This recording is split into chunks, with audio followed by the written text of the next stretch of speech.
All right, is everybody ready for round two? Are you enjoying the fire hydrant of information? Oh, yeah. Yeah? It just occurred to me, I was talking with somebody, I'm sure a lot of you haven't heard the theory about, Satan being a dragon, the intimidating thing, and all that stuff. But that's not, I want to make it clear, that is not an official teaching of the church. That is one, and a good example of how theologians and biblical scholars are trying to make more sense of the temptation and the fall. But that is not an official teaching of the church. So you can accept it or not, in your will. You're free to do either one. Okay, so if you guys are ready to go for the second part, and we got to pick up after the fall. We got to pick up, Cain and Abel, and we got to move forward into the Tower of Babel. So this is the second half of our period, which, as we're studying the early world, chapters 4 through 11. All right, so let's get situated here. Take a deep breath. Here we go. The first thing that you notice in reading Genesis, chapters 4, 5, and pretty much from then on out, are genealogies, right? So-and-so is the father of so-and-so, who is the father and so-and-so. And when people read genealogies, they are boring. All right, they're boring. You start falling asleep. You skip over them. All right, everybody's asleep. Certainly in this image, everybody's asleep. But genealogies are important. And if you read along with the books that I recommended, you see why. And you're going to see why starting now, going all the way to Jesus. Because even on this chart, this red line, this red glowing line, is the genealogy of Jesus Christ. So the first thing that we notice, the first genealogy in the first story is Cain and Abel. And we all know this story.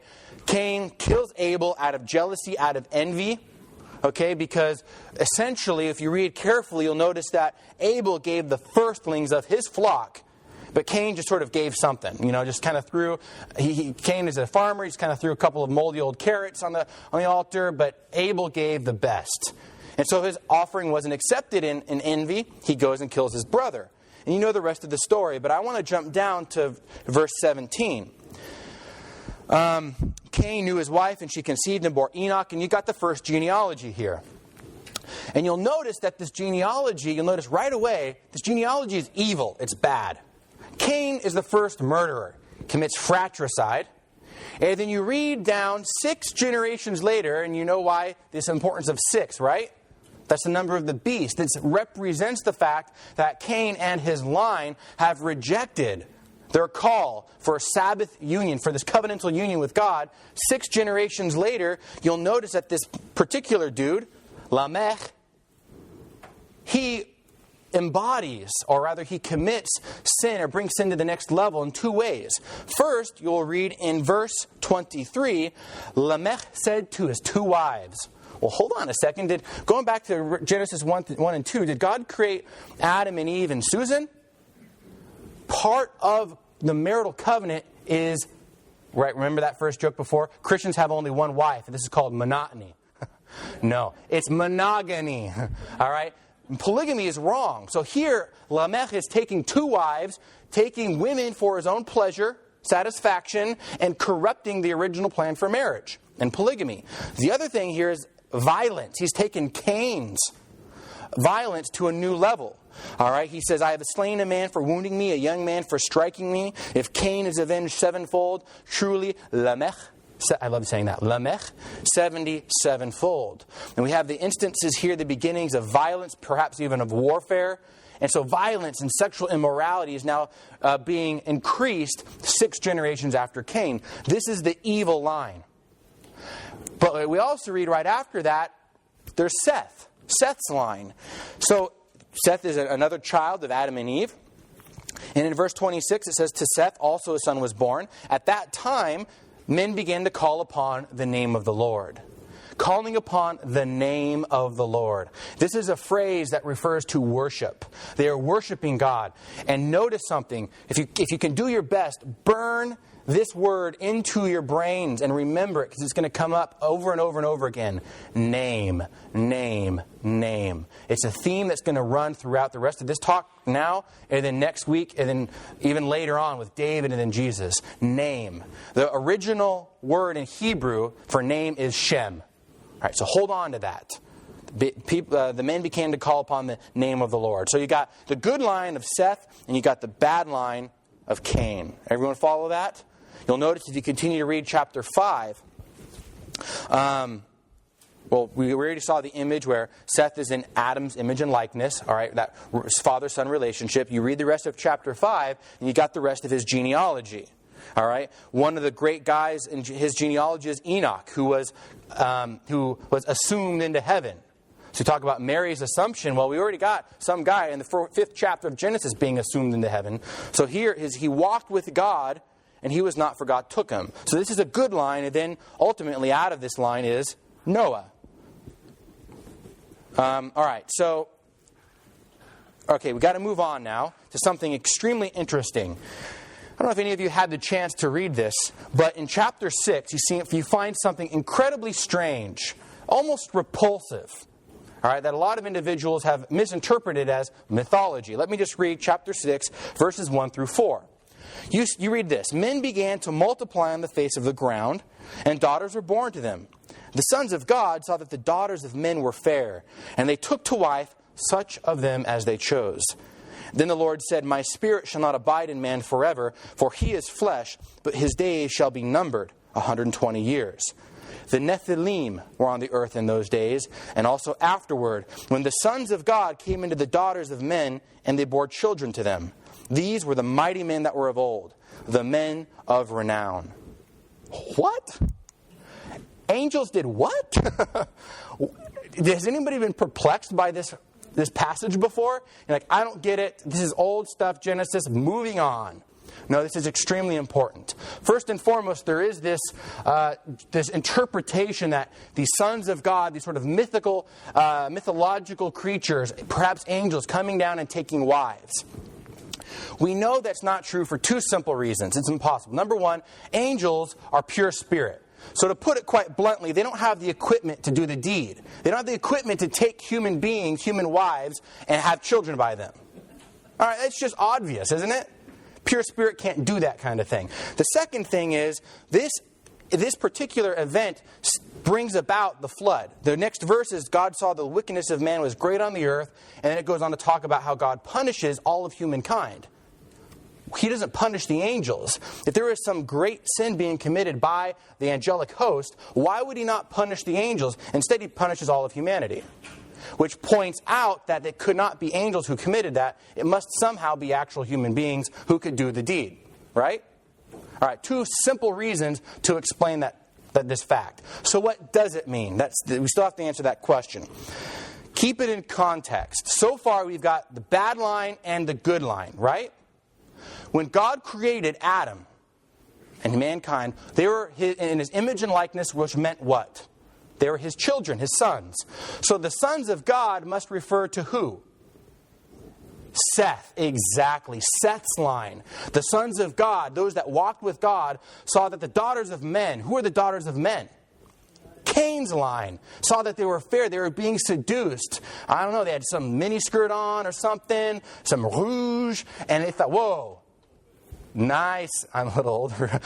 These women are nice. So what's going on? They took wives as they chose. This is a line pointing out, again, the sexual immorality, taking whatever woman they wanted, using them as objects, falling away from the original design of not monogamy, all right, and being faithful in service to one's wife. And here we see that these lines intermarry, all right. The good line is they now become seduced and corrupted. So polygamy is just going on, it's just getting worse and worse and worse, till now we run into the flood, where God says, this gone bad. Only one man is left who is righteous before me, and that's Noah. And so here we run into the flood. But so let me just explain really quickly here, these Nephilim. Because it does sound mythological, does it not? The Nephilim is simple in Hebrew. It means the fallen ones. The fallen ones. They're the ones that have fallen from God. Basta. Okay? The Men of Renown, as I have in the notes for you, simply means the men of the name. These are the men of the name. So you've got the good people who call upon the name of the Lord, but then you've got the bad ones, the ones that have fallen away, the fallen ones, the Nephilim, who are the men of the name. That's a second indication where this word has turned up. And we're going to see how it plays out in a little bit more. All right, they call upon their own name. Well, so again, keep that in your mind. Okay? Cain's line, they're trying to make a name for themselves in pride and disobedience. And now we have the flood. Sorry, I have this little slide right here. Just found this on the internet. I have no idea what that's about. But it's sort of, used for this mythological thing. Here's this somewhere in the Middle East, obviously, this huge skeleton being found. Whether that's true or not, I don't know. I just thought it was interesting. I wanted to share it with you. All right, so now we got the flood. This big event that takes place, which the church teaches is historical. The details of, what happened, their literary devices, so on and so forth. But Noah existed and a flood existed. And there's a lot of theological reasons for that. And we're going to talk about that. All right, but you've got this flood. You all know the story of the flood, right? 40 days comes. The flood lasts for 40 days, which is an obvious... We all know 40. At least we should. 40 is a number, meaning trial and testing. All right, all that stuff. And then God remembers Noah after this time and, takes care of him. The waters recede and all this stuff. Just really quickly, God remembering Noah. This is pointed out. It's really interesting.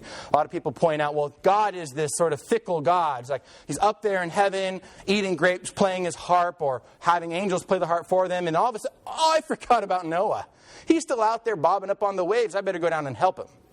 No. The word is referring to his covenantal promise. God promised Noah in chapter 6, before the flood takes place, I'm going to establish a covenant with you.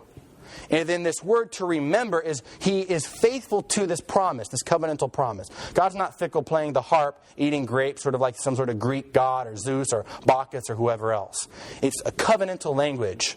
So when we see things like that, God is not like human beings. Yes, we've got to use human language to describe him, but we've got to understand the original language, the original time, and things begin to fall into place.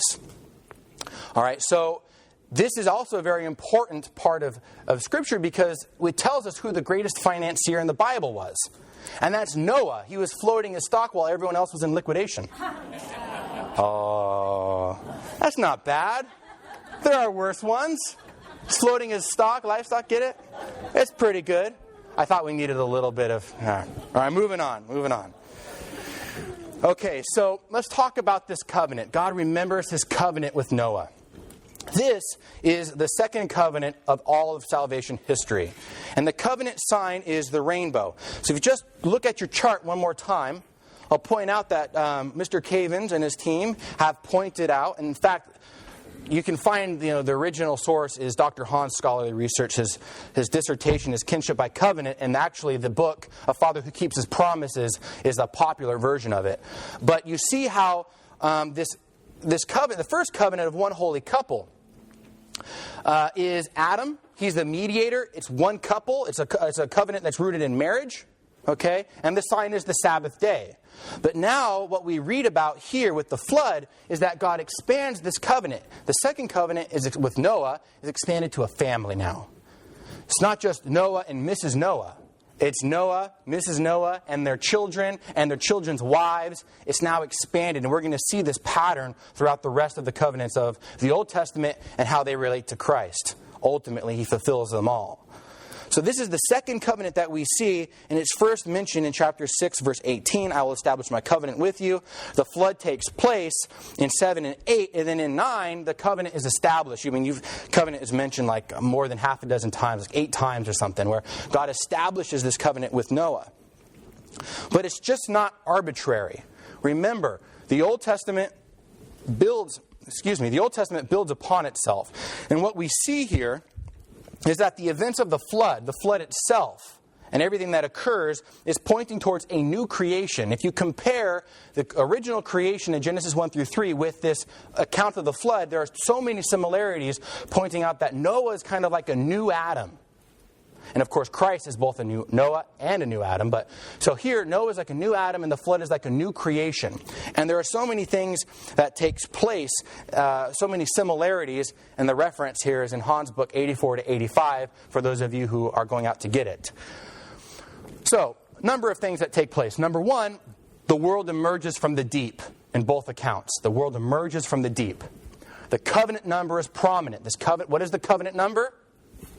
7, exactly. Seven is primarily of the covenant. Perfection, the number is 10. The number 10. All right, the dove, all right, Noah sends out the dove that hovers over the face of the waters. So too the Spirit of God hovered over the face of the waters.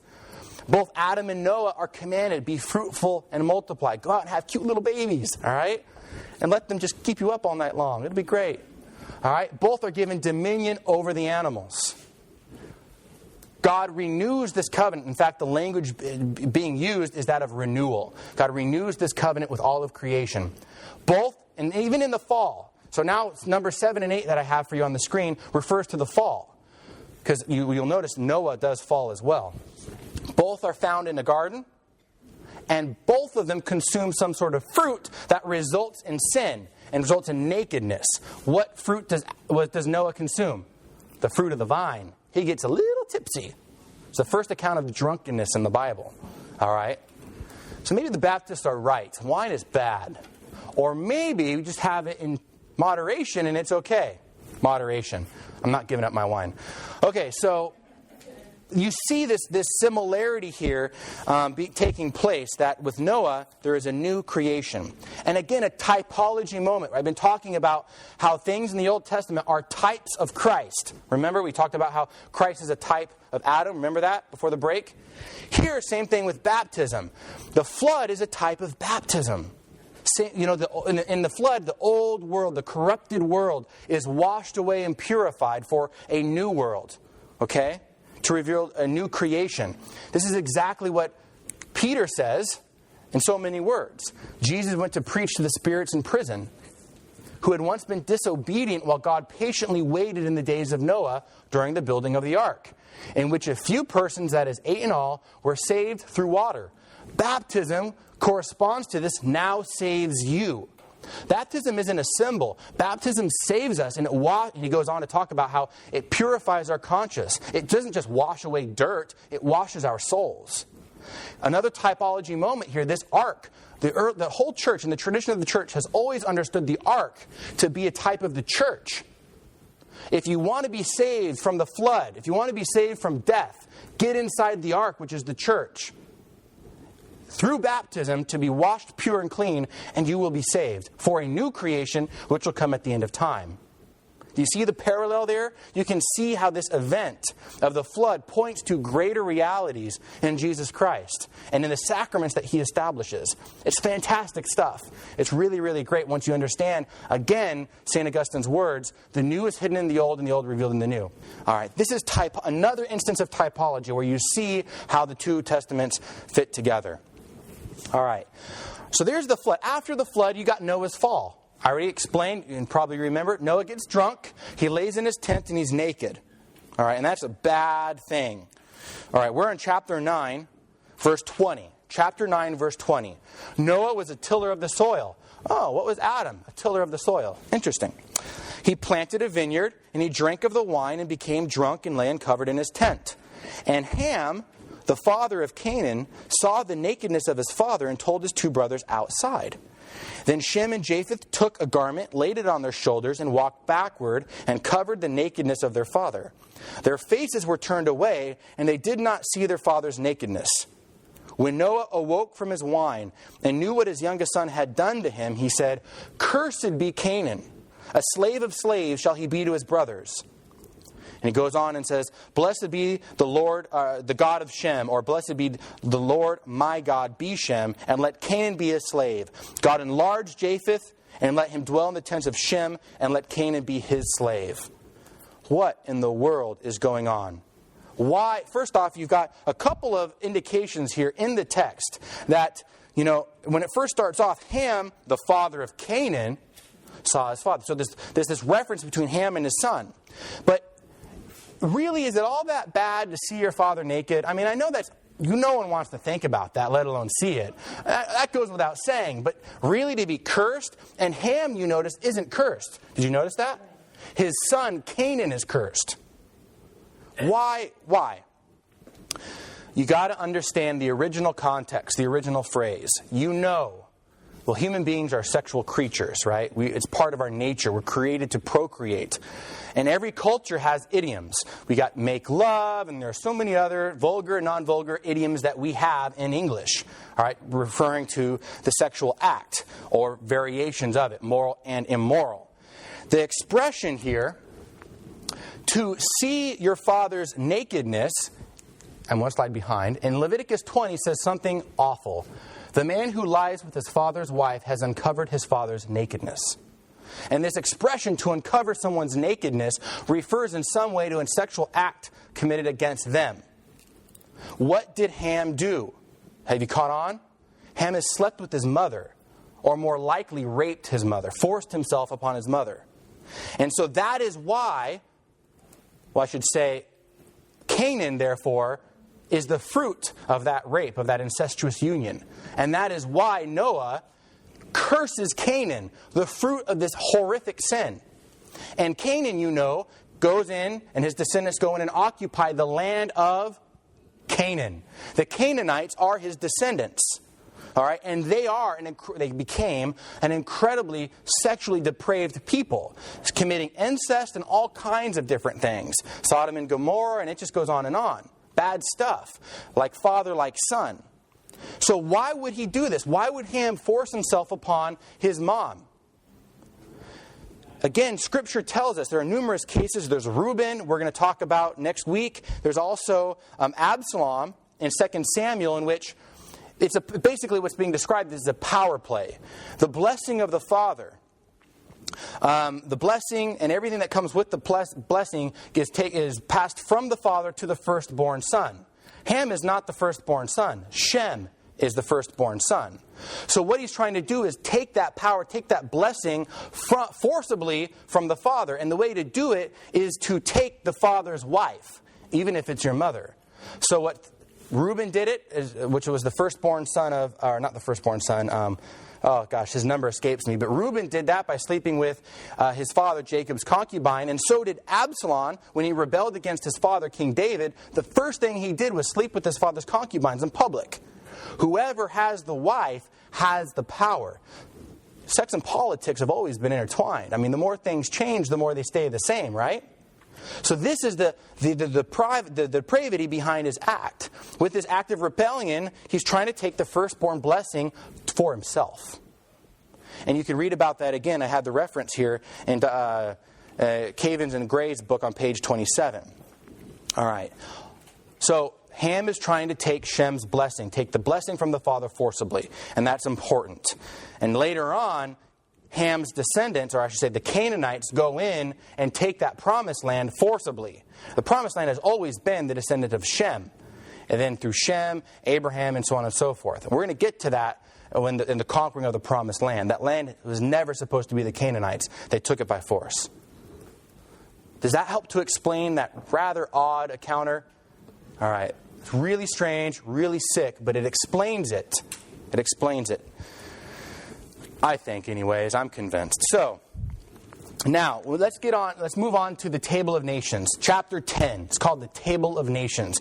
How the descendants of Japheth, Ham, and Shem take place. And here in this map I have for you, you can see in general terms, Ham is around this area, Egypt, the Red Sea. Shem is, farther, northwest, this area of the Persian Gulf. And then Japheth goes farther north, the Black Sea, Greece area. And you can actually see, if you can go and look this up in particular atlases, all of their sons go on and spread.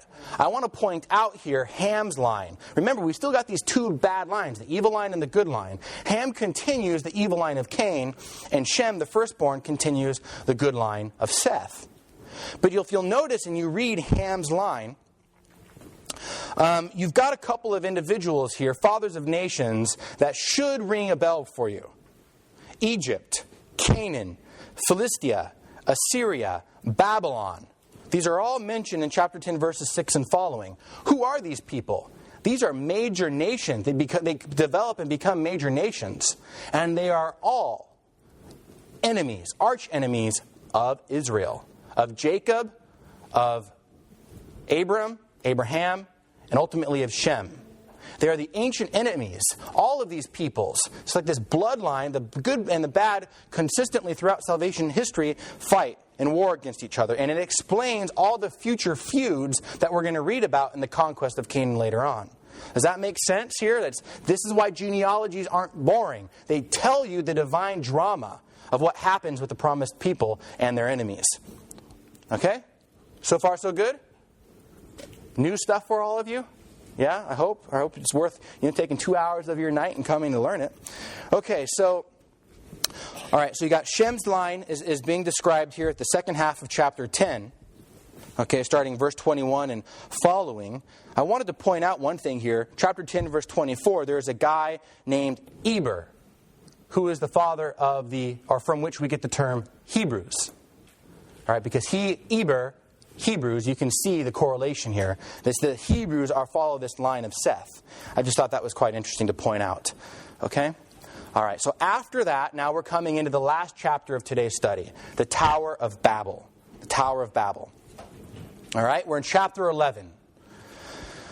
Okay, what's interesting here is you could point out really quickly. I think I will. I want to back up to chapter 10 just really, really quickly. Chapter 10, verse 8. Someone in Ham's line, his name is Nimrod, right? And he is a Nimrod. Verse 8, Cush became the father of Nimrod. He was the first on earth to be a mighty man. He was a mighty hunter before the Lord. This is language of rebellion. He's a mighty, rebellious man before the Lord. All right, more than any other. Like Nimrod, a mighty hunter before the Lord is an expression. The beginning of his kingdom was Babel. Nimrod, a descendant, the grandson of, guess who? Ham, founded the city of Babel. Then he goes on in the land of Shinar and establishes Nineveh and a number of other different cities that ultimately become big major cities. Nations and kingdoms, empires come out of these people. So Nimrod is the father of Babel. Now let's talk about the Tower of Babel, and we know who the father of this land is. You with me? All right, that was important to point out. So in chapter 11, I just want to read the first 4 verses of chapter 11. Okay, chapter 11, verse 1. Now the whole earth had one language and few words. And as men migrated from the east, they found a plain in the land of Shinar, where Nimrod went out, and they settled there. They said to one another, "Come, let us make bricks and burn them thoroughly." And they had brick for stone and bitumen for mortar. And they said, "Come, let us build ourselves a city and a tower with its top in the heavens. And let us make a name for ourselves." What is the original name? I told you in Hebrew. Shem. Let us make a Shem for ourselves, lest we be scattered abroad upon the whole face of the earth. And so, let me just read one more verse. And the Lord came down to see the city and the tower, which the sons of men had built. That's an expression you already know. It should ring a bell. The sons of men, these are rebellious men. All right, they had built. He comes down and he checks out the city. Okay. What is this Tower of Babel and what's happening here? Well, first, you recognize, and I kind of emphasized it while reading it, let us build a name for ourselves. This repetition of the name. What does it mean to call upon the name of the Lord? It means to worship Him, remember? All right, Seth's line did that. And then, of course, Shem, the firstborn of Noah, his name means name. It's like, hey, son, name, come over here, please. Please pick up your Legos or whatever. All right, his name means name. Shem means name. And so what did Ham do? Ham tried to take for himself the blessing, all right, of Shem, his older brother. And Ham's descendant, so Shem possesses the blessing of Almighty God, the blessing that has come down from Adam to Seth to Shem now. And what Ham is doing is trying to take it by force. And they set themselves against God by making a name for themselves. Do you see that? They're refusing to call upon the name of the Lord and trying to make a name for themselves. And the Tower of Babel represents that. Did you follow that explanation? All right, that's extremely important. Now, what is this tower? Oh, I'm sorry, that is Lord of the Rings. That's not the tower, although it is quite evil. All right, the evil eye on the top. The true tower is what's called a ziggurat. A ziggurat. This is a historical, situation here. It's not like the first image I showed, which is more medieval artistic. This is the true tower. What is a ziggurat?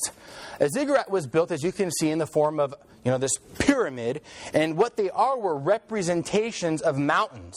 And they believed that these representation of mountains, these ziggurats, actually entered into, in some way, the heavens, where they could have access to the gods. And on the top, they had all kinds of evil sacrifices, all right, to these sort of, false gods.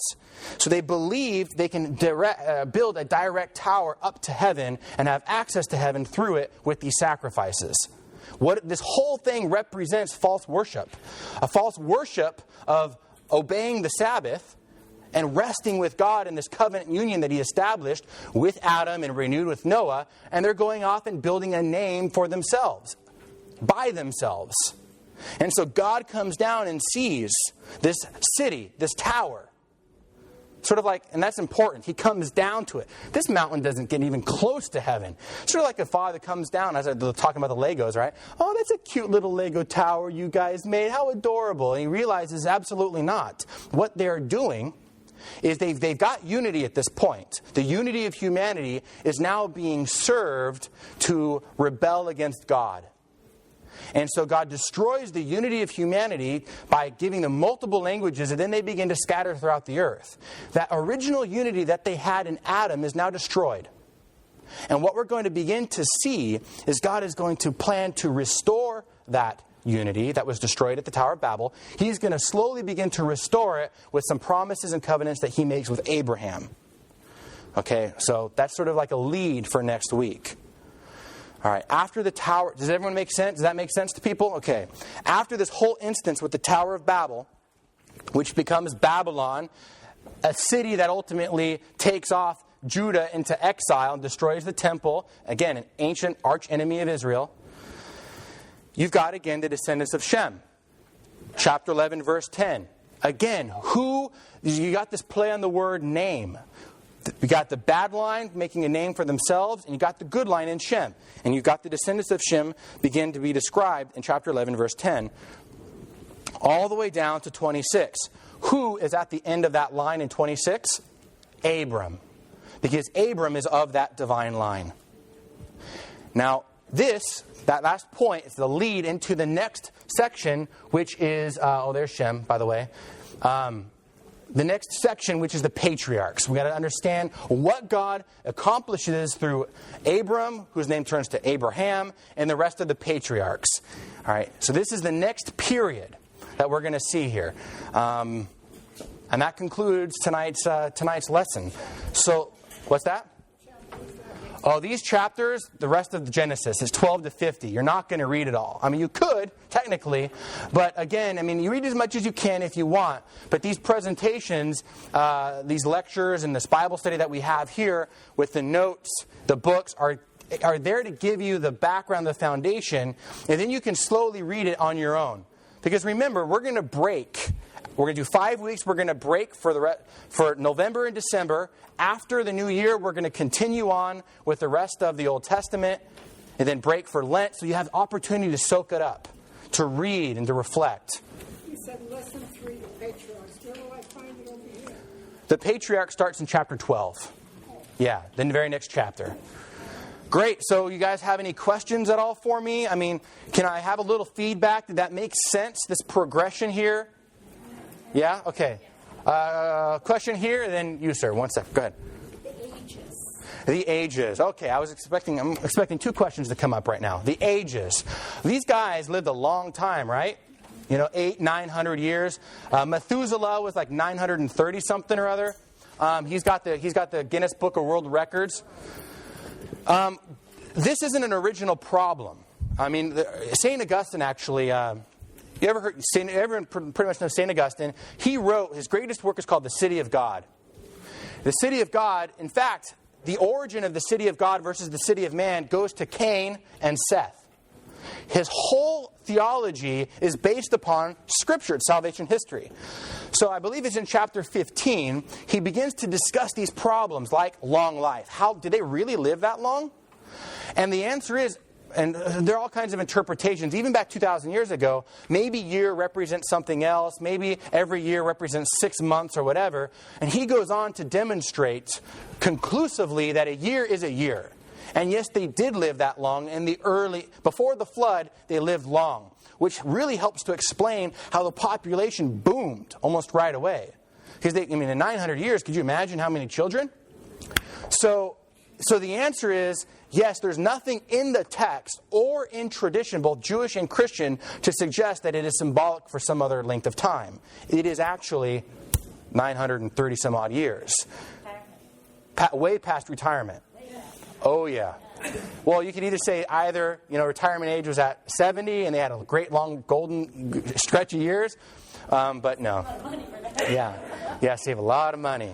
Must have had great interest rates back then. Any other questions?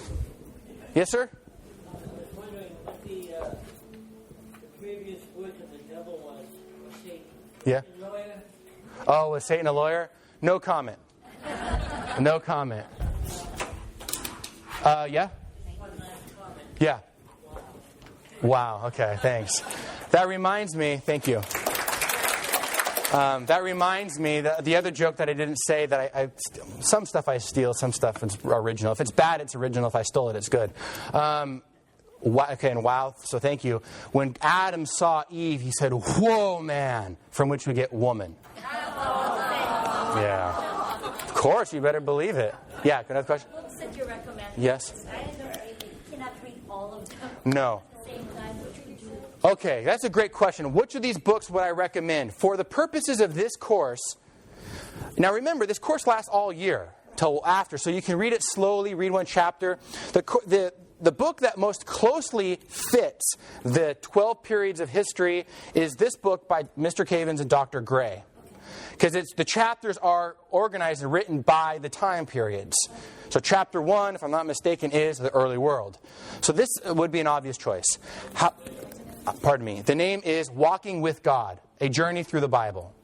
And St. Marie Bookstore over on La Rue des Courtiers, as somebody corrected me before, is on the west side. They've got these. You get 10% off. Support a local Catholic bookstore, and you can get a discount. But make sure you tell them you're at this Bible study.